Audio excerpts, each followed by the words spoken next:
కృపే నమ. దేవాలయంలో దానం. దేవాలయంలో దానం. ఆలయంలో ఈ దానం చేస్తే మాన మర్యాద ధనము లభిస్తుంది, రోగదోషాలు తొలగిపోతాయి. దేవాలయంలో దానం. హిందూ ధర్మం మరియు జ్యోతిష్ దానికి విశేష ప్రాముఖ్యత ఉంది.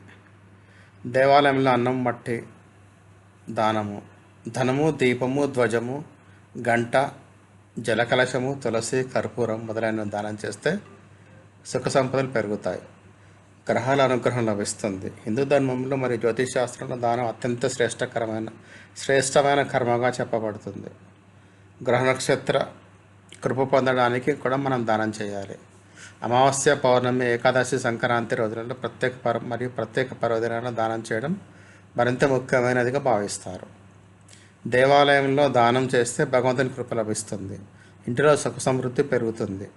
దేవాలయంలో దానం చేయదగిన వస్తువులు: అన్నము, మట్టి, ధనము, శారీరక శ్రమ, ఛత్రము, అగ్గిపెట్టెలు, కూర్చునే ఆసనం మొదలైనవి. దానం చేసే విధానం: ఎలాంటి వస్తువులైనా దేవాలయంలో దానం చేయాలన్నా ముందుగా భగవంతుని ధ్యానం చేయాలి, ఆయన నామస్మరణ చేసుకోవాలి. దానం చేసేప్పుడు శ్వాసను లోపల పీల్చుకొని కాసేపు నిలుపుకోవాలి. దేవాలయంలో ఏం దానం చేయాలి? ఆసనం దానము. దేవాలయంలో లేదా ధర్మస్థానంలో ఆసనం దానం చేస్తే పూజ ఫలితంగా పుణ్యం లభిస్తుంది. ఛత్రదానము. దేవాలయం లేదా ధర్మస్థానంలో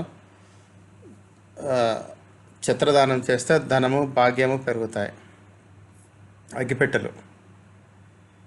దేవాలయం లేదా ధర్మస్థానంలో అగ్గిపెట్టెలు, దీపకర్రలు రహస్యంగా దానం చేస్తే జుట్టు, బుద్ధి, ఆత్మవిశ్వాసం పెరుగుతాయి. దీపదానం. దేవాలయంలో దీపదానం చేస్తే గ్రహశాంతి కలుగుతుంది, దేవుని కృపతో వంశాభివృద్ధి కలుగుతుంది. ధ్వజదానం. దేవాలయంలో ఎర్ర త్రికోణ ఆకారంలో ధ్వజం లేదా భగవద్ధ్వజం దానం చేస్తే మాన గౌరవం పెరుగుతుంది. గంటదానము. దేవాలయంలో లేదా ధర్మస్థానంలో గంట దానం చేస్తే మీ ఇంటిలోని నెగిటివ్ ఎనర్జీ తొలగిపోతుంది. మట్టి దీపం దానము. దేవాలయంలో మట్టి దీపం దానం చేస్తే జాతకంలోని పితృదోషం తొలగుతుంది. జలకలశ దానము. దేవాలయంలో జలకలశం దానం చేస్తే మానవ గౌరవం పెరుగుతుంది, జీవితంలో సుఖశాంతులు కలుగుతాయి. తులసి దానము. దేవాలయంలో తులసి మొక్క నాటడం లేదా తొట్టిలో తులసి మొక్కను దానం చేయడం వల్ల మన సానుకూల శక్తి, పాజిటివ్ ఎనర్జీ పెరుగుతుంది. కర్పూర దానము. దేవాలయంలో కర్పూరం దానం చేస్తే సుఖ సమృద్ధి పెరుగుతుంది, అన్ని రకాల రోగదోషాలు తొలగిపోతాయి. దాన ధర్మంలో శ్రేష్టం. దానం వల్ల గ్రహదోషాలు తొలగి సుఖ సమృద్ధి కలుగుతుంది. ధన్యవాదాలు.